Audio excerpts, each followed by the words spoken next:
So hi everyone. Welcome to our Living and Thriving Instagram Live. Today we have a very special guest. We have Diana Koss here with us. Diana, so glad to have you. Thank you so much for coming on and sharing your story. As just to give you guys a little background on what we do, every other Wednesday we have a guest come on that's living and thriving with an STI or STD, and we share their stories and really give you guys a chance to learn and see that you can have an STI or STD and still live a normal life. And Diana here is a living testament to that. So thank you again, Diana, for being here. Yeah, huge thanks for letting me be here and inviting me over. Perfect. So we'll get started. So first, we just like to first learn more about like your childhood, who you were, how it was growing up, and just who you are as a person before your HIV or before learning about your HIV diagnosis, because it's a little different from what others may think. Exactly. Yeah, I guess in a nutshell, I would say I grew up in the suburb area in the Bay Area, California. Both my parents came from Eastern Europe, so they were immigrants. And yeah, we were in a well-off neighborhood where I felt safe, although they weren't the richest. But I felt like I got all the opportunities thanks to my parents. And yeah, I was always excelling at school. I was really active. I was an athlete. I was swimming all the time. And that was pretty much my life, like school, swimming, and friends. Got it, got it. And so you basically lived a normal life before you found out you had HIV. But let's dive into a little bit on your HIV story first and how you found out. Sure. Exactly. I don't think I had this like one moment where some doctor tells me, hey, by the way, this is your diagnosis, you're HIV positive. For me, it was like a gradual learning Mhm. experience where I always went to the doctors every 3 months. I thought it was totally normal, and they would always explain to me the concept of HIV, and I just would get so bored because I'm like, I keep hearing this over and over until Yeah. one day it just kind of hit me like, oh, I have HIV. That's happening in my body. And Mhm. this was probably around fifth grade. So I was 8 years old. And that's just kind of how I found out. It was a really gradual easing into it. Got it, got it. Okay. And but you were like I'm not sure if you guys know, but Diana was born with HIV. So you were going to these doctor's visits and like was kind of getting told, but at your age you didn't really understand until like kind of at like you said mentioned 8 years old. That's when you kind of grasped what it was. And when you learned about what it was, like what mental impact did it have? I'm sure, you were still a child then, so you probably didn't understand, but I guess the gradual nature of it, like how did it end up affecting you? Exactly. So with 8 years old, I don't think a child can really correctly perceive what it means to be HIV positive. And to be quite honest, my doctors and my family have always taught me to keep this as private as possible because my mom didn't want the school finding out. We didn't want other kids knowing about this because I could be bullied eventually or judged for my status. Mm. So we kept it as private as possible. So in that sense, it just felt completely normal to be HIV positive. Like my sister, who's younger, didn't have it. So I knew my sister didn't have it, and I did. I think it was really around high school when I had, or maybe middle school, eighth grade, right? When I had sex ed, when I got a sense of what society thinks of HIV, and that's when this outside societal perception of HIV took over.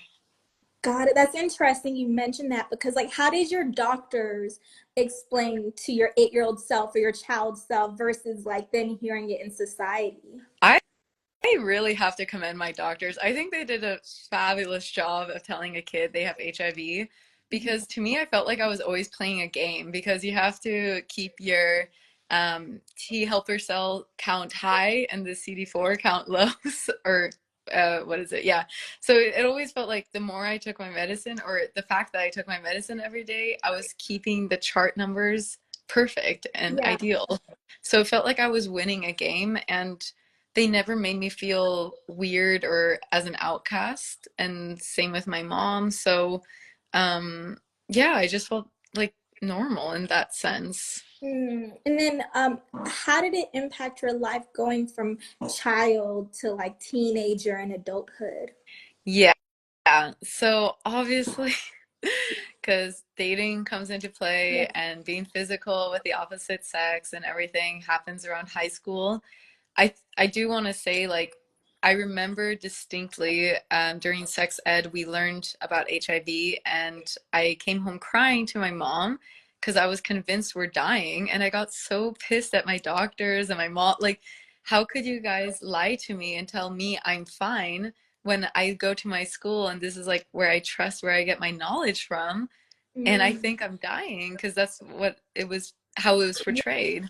yeah. Um, so that was weird. And then I think it started to get more into like if I'm entering this age where you're interacting with the opposite sex and everything, my doctors talk to me about like what's it going to be like to disclose your status.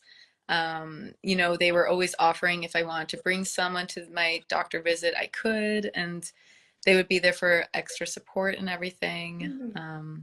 Yeah.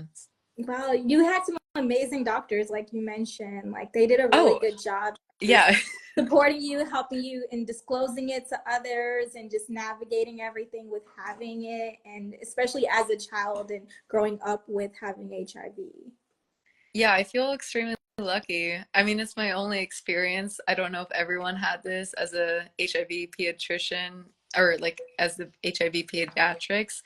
But I do remember when I had to graduate from them and go into like adult world and have like an HIV adult doctor, it was a little scary because they were so full of love, and it wasn't just like one doctor, it was a Mhm. team. So we had like a social worker, a nutritionist, because I mean they have to deal with the psychological effects of HIV. So Yeah, yeah. it was more of a supportive team that helped me get through it.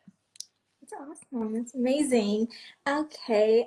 So when did you first start disclosing it to others outside of your family, like friends or significant others, about your status?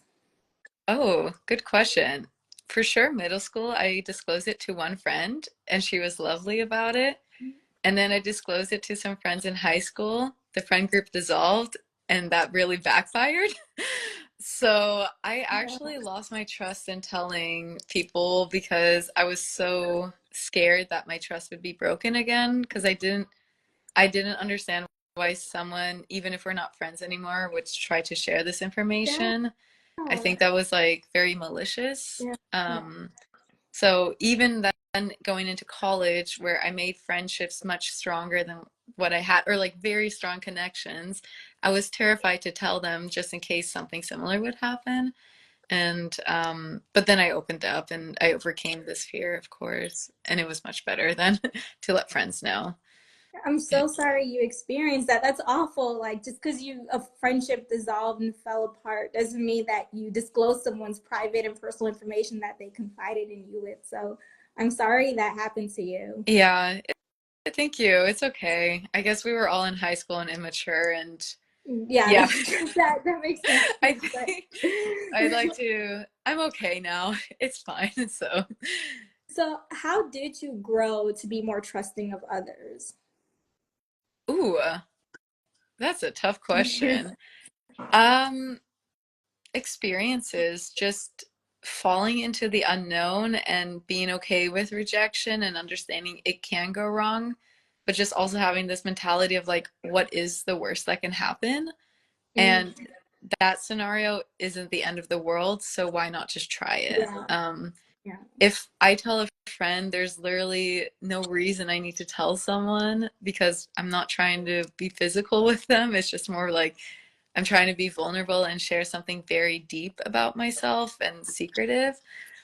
So, I mean, typically my friends are like genuine, nice people, down to earth. So, of course, they see it as that too. And it's more of a compliment for them that I share it with them. But in your own head, you can be like, what if they leave me? What if they see me differently? And if that does happen, then that wasn't your friend. And you'll find someone who doesn't do that. I think Exactly. if that's the worst case scenario, you know? Right, right.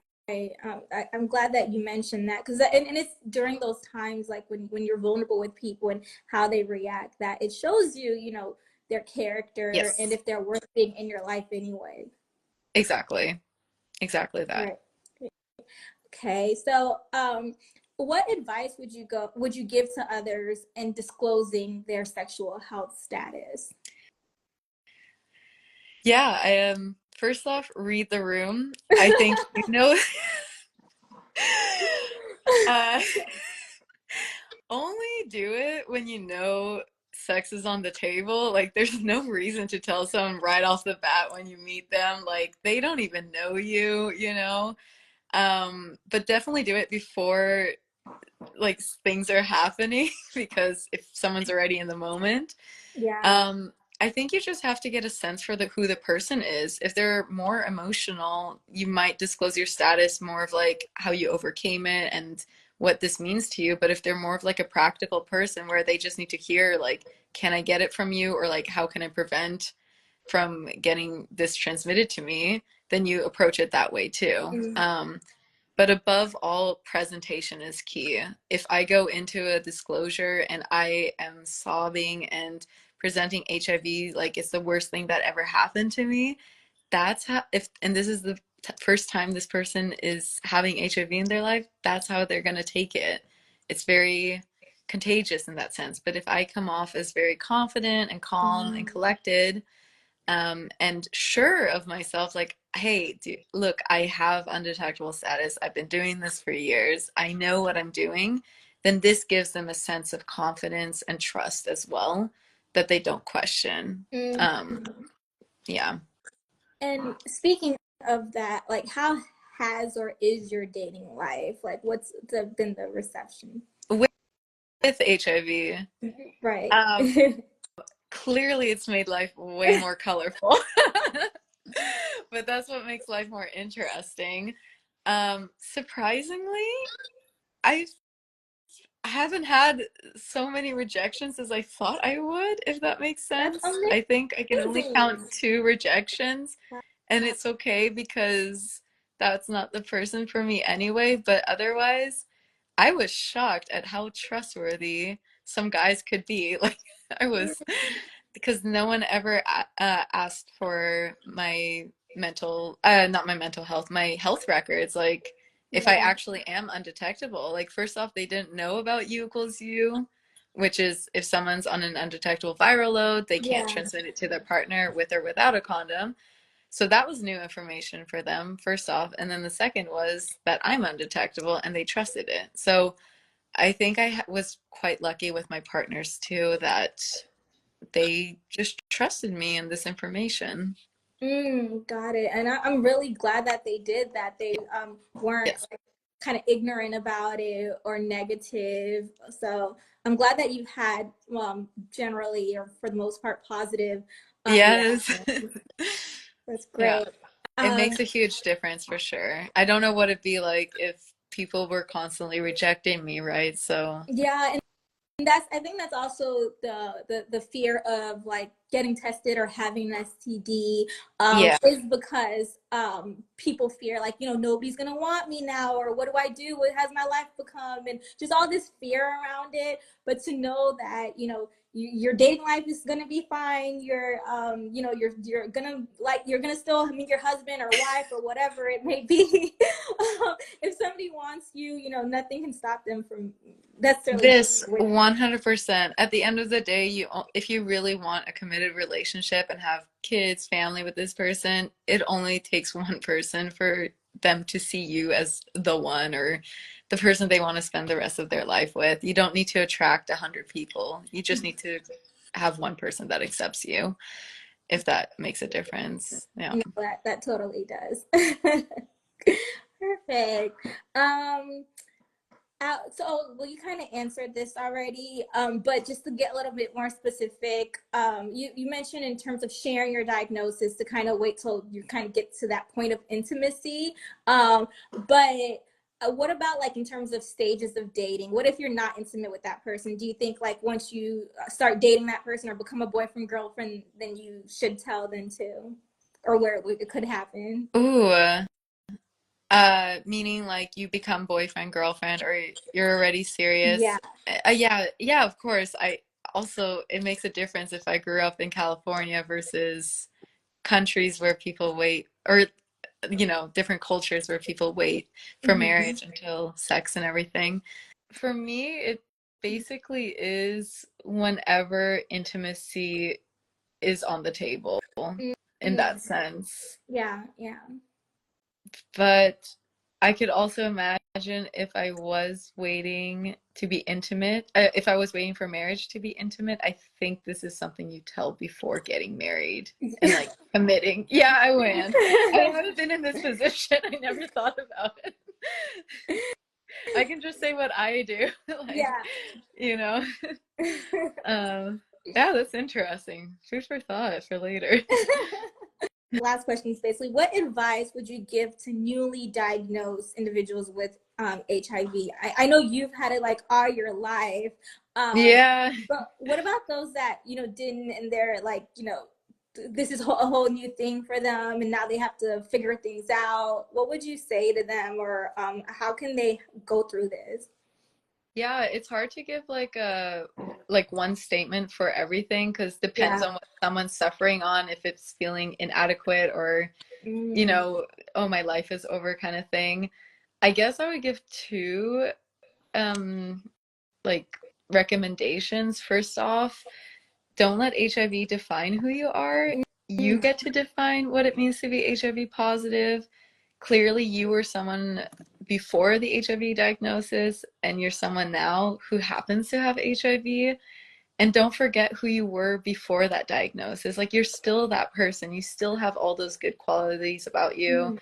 the things people love about you. And if you feel like you've lost yourself, try to see yourself in the eyes of your loved ones. Like, that's what they see. And it might just be you who's seeing HIV as the worst thing that's ever happened. But they don't see that at all. They see you as a good friend, as a good partner, as a good family member. So please don't forget that. And then the second thing is, I think you have to see this as a grieving process. I wish someone told me this, where you're Mm. grieving a life without HIV now. So you'll go into denial, you'll get angry, you'll get frustrated, you'll probably fall into depression, and then you'll reach acceptance. And with that being said, grieving takes time and experience that you need throughout life. So it really took me over 10 years to fully, completely accept my HIV status. But it's been a journey, and everyone will have their own journey. And maybe you'll be in 1 year, you'll be totally fine, or maybe it'll take 5. And just be kind to yourself. Like, Mm. know you're going through a traumatic event. This is very startling news to know your life changes from this point on. Right, right. That you just dropped gems. Like, you mentioned so many important things. I really like what you said about the grieving process, and giving yourself time to reflect and grieve and understand, your new life or new normal. I think that was very powerful. Yeah, definitely. I Mm. think we should see it more like that, and it'd be easier to go Right. through the diagnosis then. Yes. And my other question is, because you mentioned that U equals undetectable.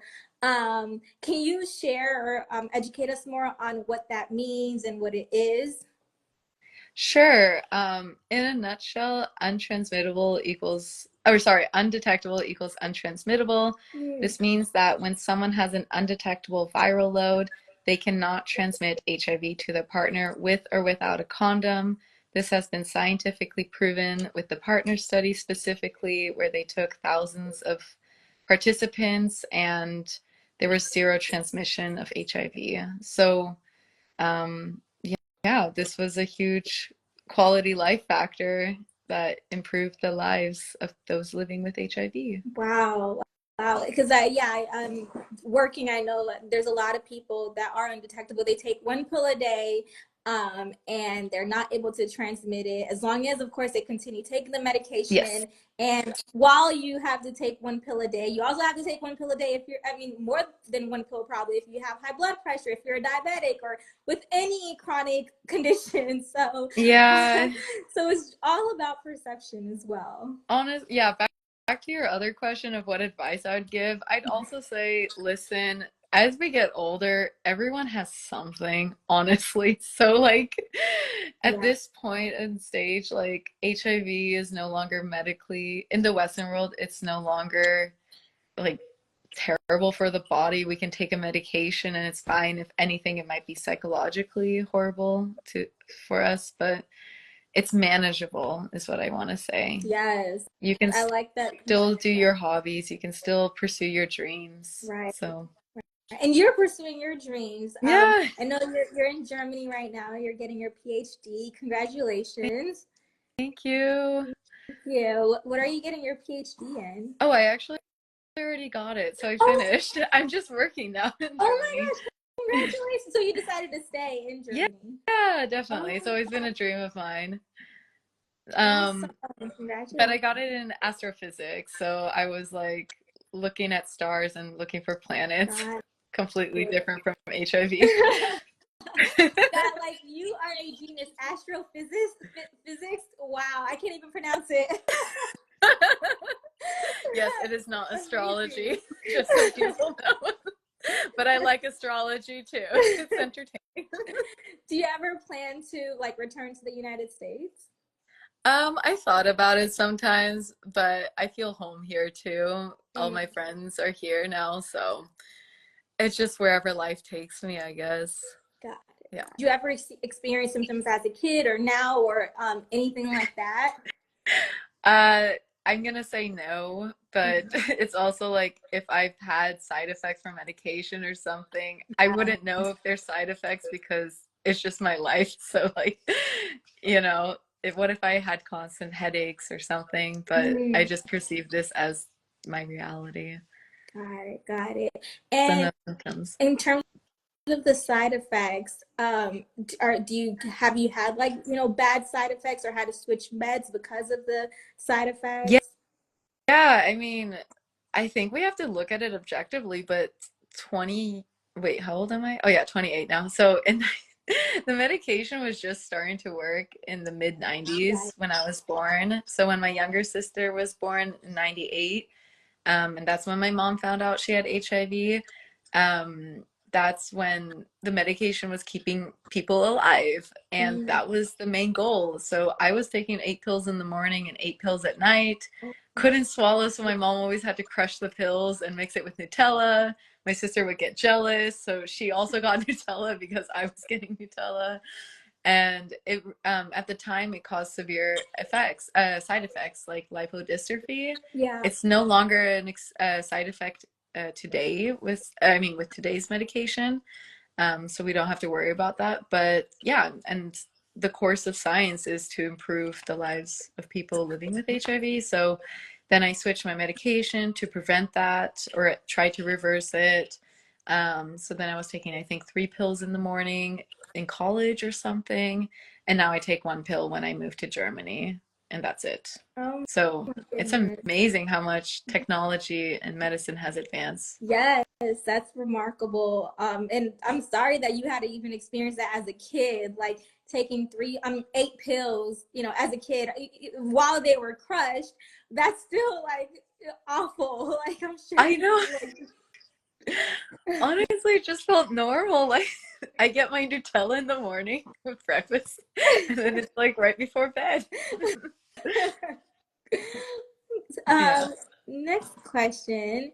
Um, have you ever faced well, you kind of talked about the stigma and discrimination because of your HIV status. Yeah. So, uh, let me answer discrimination first, because I think this might mean like if I tried applying for a job or something, do I face discrimination? Interestingly enough, I don't know if it's Germany or I think it might be the same in America. I think education plays a role too, like how educated people are and open they are to learn about HIV. But when I came out publicly with HIV, I received a lot of, not praise, but like compliments for being brave from my colleagues at the time. And when I was applying to jobs, I actually included it in my CV, and it was a talking point for the interviews. So, if anything, it played for me instead of something negatively affecting me, which was interesting. And I never would have imagined that. Really? So, what made you include it in your CV for jobs?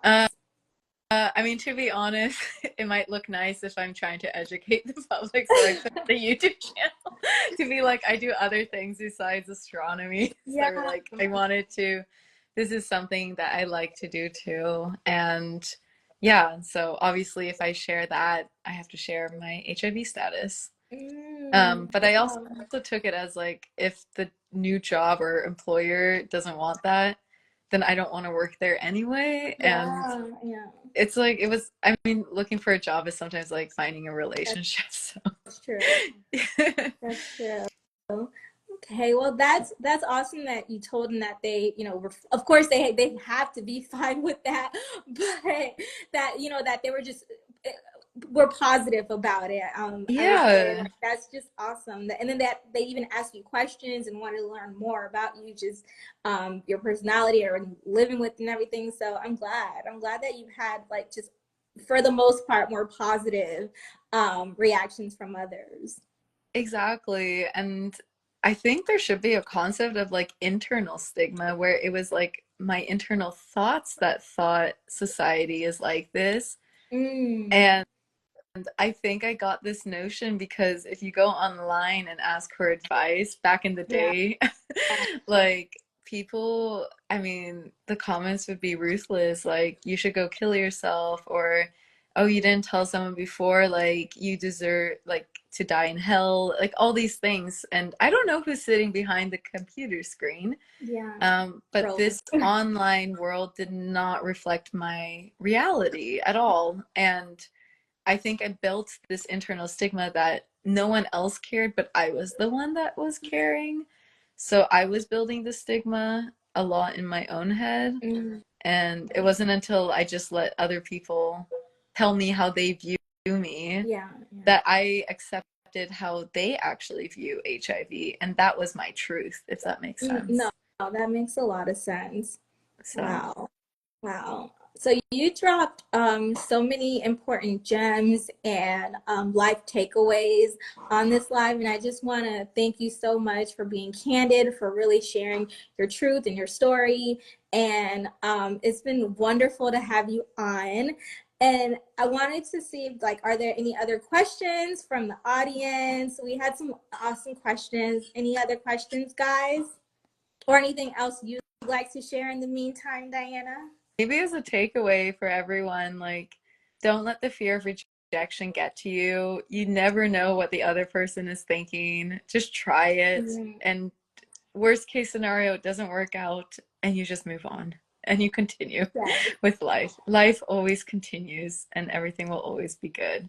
And if it's not good, then it's not the end, right? So exactly. And there's 7 billion people on this earth. You know, if you're seeking a relationship or a life partner, husband, wife, you know, one person saying no doesn't mean all. One doesn't count for all. Exactly. Perfect. All righty. So if there's not any other questions, then we will go ahead and end it off. I don't think I have any other questions, but thank you so much, Diana, for coming on and sharing your story again. Really appreciate it. Make sure to follow her YouTube and also follow her Instagram page, you guys, and stay connected. Thank you so much for having me on here. It was such a pleasure chatting with you. Yes, it was a pleasure chatting with you as well. You're so pleasant. I can say the same back. Thank you. All right. Bye, everyone. Bye.